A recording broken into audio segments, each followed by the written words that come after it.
അസ്സലാമു അലൈക്കും വറഹ്മത്തുള്ളാഹി വബറകാതുഹു. അൽഹംദുലില്ലാ അസ്സലാത്തു വസ്സലാമു അലാ റസൂലില്ലാ. ഇബ്നു മാജയുടെ സുനനിൽ 1334 നമ്പറായി ഉദ്ധരിക്കുന്ന ഹദീസ്. അൻ അബ്ദില്ലാഹി ബിൻ സലാം റളിയല്ലാഹു അൻഹു ഖാല, അബ്ദുല്ലാഹി ബിൻ സലാം റളിയല്ലാഹു അൻഹുവിൽ നിന്ന് നിവേദനം, അദ്ദേഹം പറഞ്ഞു, ലമ്മാ ഖദിമ റസൂലുള്ളാഹി സ്വല്ലല്ലാഹു അലൈഹി വസല്ലം അൽ മദീന, അല്ലാഹുവിൻ്റെ റസൂൽ സല്ലല്ലാഹു അലൈഹി വസല്ലം മക്കയിൽ നിന്ന് ഹിജ്റ ചെയ്ത് മദീനയിലെത്തിയപ്പോൾ, ഇൻജഫലന്നാസു ഇലൈ, ജനങ്ങളൊക്കെ അള്ളാഹുവിൻ്റെ റസൂലിൻ്റെ അടുത്തേക്ക് ഒഴുകി, അള്ളാഹുവിൻ്റെ റസൂലിൻ്റെ ചുറ്റും തടിച്ചുകൂടി, അള്ളാഹുവിൻ്റെ റസൂലിനെ ഒരു നോക്ക് കാണാൻ. വഖീല ഖദിമ റസൂലുള്ളാഹി സ്വല്ലല്ലാഹു അലൈഹി വസല്ലം, അള്ളാഹുവിൻ്റെ റസൂലു വന്നേ എന്ന് സന്തോഷത്തോടു കൂടി ആളുകൾ വിളിച്ചു പറയാൻ തുടങ്ങി. അപ്രകാരം വിളിച്ചു പറയപ്പെട്ടു. അബ്ദുല്ലാഹി ബിൻ സലാം റളിയല്ലാഹു അൻഹു പറയാണ്, ഫജിഅ്തു ഫിന്നാസി ലി അൻളുറ ഇലൈഹി, ഞാനും ജനങ്ങൾക്കിടയിലേക്ക് വന്നു അള്ളാഹുവിൻ്റെ റസൂലിനെ ഒരു നോക്ക് കാണാൻ. ഫലമ്മസ്തബൻതു വജ്ഹ റസൂലില്ലാഹി സ്വല്ലല്ലാഹു അലൈഹി വസല്ലം അറഫ്തു അന്ന വജ്ഹഹു ലൈസ ബിവജ്ഹിൻ കദ്ദാബ്, അള്ളാഹുവിൻ്റെ റസൂലിൻ്റെ മുഖം കണ്ടപ്പോഴേ എനിക്ക് ബോധ്യമായി, ഇതൊരിക്കലും കളവ് പറയുന്ന ഒരാളുടെ മുഖമല്ല.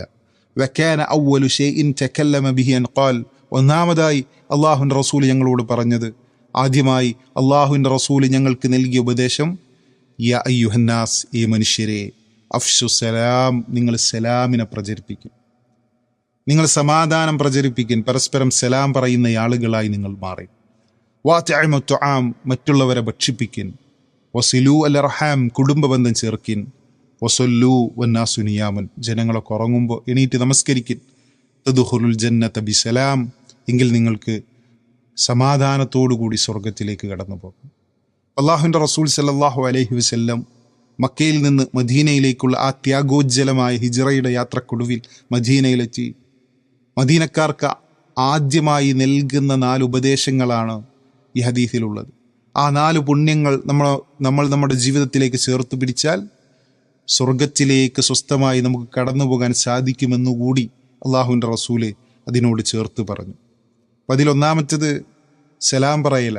ഒരു വിശ്വാസി മറ്റൊരു വിശ്വാസിയോട് കാണിക്കേണ്ട, ഒരു മുസൽമാൻ മറ്റൊരു മുസൽമാനോട് കാണിക്കേണ്ട മര്യാദകളെപ്പറ്റി പറയുമ്പോൾ ഒന്നാമതായി അള്ളാഹുവിൻ്റെ റസൂല് പറഞ്ഞത്, യുസല്ലിമു ഇദാ ലഖിയഹു, അവനെ കണ്ടുമുട്ടുമ്പോൾ സലാം പറയണം.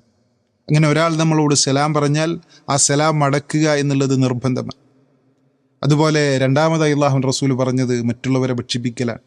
പാവങ്ങളെ, അഗതികളെ, അനാഥരെ, അയൽക്കാരെ, കൂട്ടുകാരെ, കുടുംബാംഗങ്ങളെ, അതിഥികളെ ഒക്കെ ഭക്ഷിപ്പിക്കൽ വലിയ പുണ്യമായിട്ടാണ് ഇസ്ലാം നമ്മളെ പഠിപ്പിക്കുന്നത്. സ്വർഗമെന്ന മഹാ സൗഭാഗ്യത്തിലേക്ക് ചെന്നു ചേരാൻ ഭാഗ്യം സിദ്ധിക്കുന്ന സത്യവിശ്വാസികളുടെ ഗുണമായി സൂറത്തുൽ ഇൻസാനിൽ അല്ലാഹു സുബ്ഹാനഹു വ തആല കാര്യം എടുത്തു പറയുന്നുണ്ട്. വയുത്ഇമൂന തുആമ അലാ ഹുബ്ബിഹി മിസ്കീനൻ വയതീമൻ വസീറ, ആഹാരത്തോട് ഇഷ്ടമുള്ളതോടൊപ്പം തന്നെ അഗതിക്കും അനാഥക്കും തടവുകാരനും അവരത് നൽകും. ഇന്നമാ നുത്ഇമുക്കും ലിവജ്ഹില്ല, എന്നിട്ട് അവർ പറയും, അള്ളാഹുവിൻ്റെ പ്രതിഫലം കാംക്ഷിച്ചാണ്, അള്ളാഹുവിൻ്റെ വജ്ഹ് പ്രതീക്ഷിച്ചിട്ടാണ് ഞങ്ങൾ നിങ്ങൾക്ക് ഭക്ഷണം നൽകുന്നത്. ലാ നുരീദു മിൻകും ജസാഅൻ വലാ ശുക്കൂറ, നിങ്ങളിൽ നിന്ന് എന്തെങ്കിലും ഒരു നന്ദി വാക്കോ പ്രതിഫലമോ ഞങ്ങൾ ആഗ്രഹിക്കുന്നില്ല. മൂന്നാമതായി അള്ളാഹുവിൻ്റെ റസൂൽ സല്ലല്ലാഹു അലൈഹി വസല്ലം പറഞ്ഞത് കുടുംബബന്ധം ചേർക്കുക എന്നുള്ളത്. അള്ളാഹുവിലേക്ക് ചേർത്ത് പറഞ്ഞ ബന്ധമാണ് കുടുംബബന്ധം.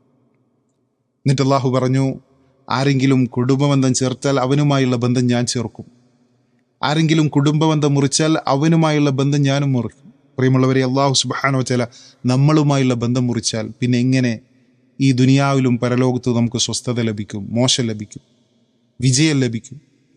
അതുകൊണ്ട് തന്നെ കുടുംബബന്ധം എന്നുള്ളത്, ആ കുടുംബബന്ധം ചേർക്കുക എന്നുള്ളത് ഏറെ വലിയ പുണ്യമാണ്.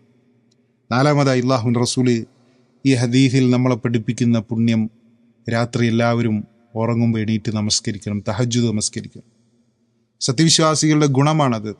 തതജാഫ ജുനൂബുഹും അനിൽ മളാജിഇ യദ്ഊന റബ്ബഹും ഖൗഫൻ വതമഅ വമിമ്മാ റസഖ്നാഹും യുൻഫിഖൂൻ, ഭയത്തോടും പ്രത്യാശയോടും കൂടി തങ്ങളുടെ രക്ഷിതാവിനോട് പ്രാർത്ഥിക്കാനായി കിടന്നുറങ്ങുന്ന സ്ഥലങ്ങൾ വിട്ട് അവരുടെ പാർശ്വങ്ങൾ അകലുന്നതാണ്. അഥവാ രാത്രി അവർ എണീക്കും, അള്ളാഹുവോട് പ്രാർത്ഥിക്കും, നമസ്കരിക്കും. അതുപോലെ തന്നെ അവർക്ക് നൽകിയതിൽ നിന്ന് ചെലവഴിക്കുകയും ചെയ്യും. ഈ 4 പുണ്യങ്ങളെ നമ്മൾ നമ്മുടെ ജീവിതത്തിലേക്കും ചേർത്ത് പിടിക്കുക. അല്ലാഹു സുബ്ഹാനഹു വ തആല അതിനുള്ള തൗഫീഖ് നമുക്കൊക്കെ നൽകി അനുഗ്രഹിക്കുമാറാവട്ടെ. അസ്സലാമു അലൈക്കും വറഹ്മത്തുള്ളാഹി വബറകാതുഹു.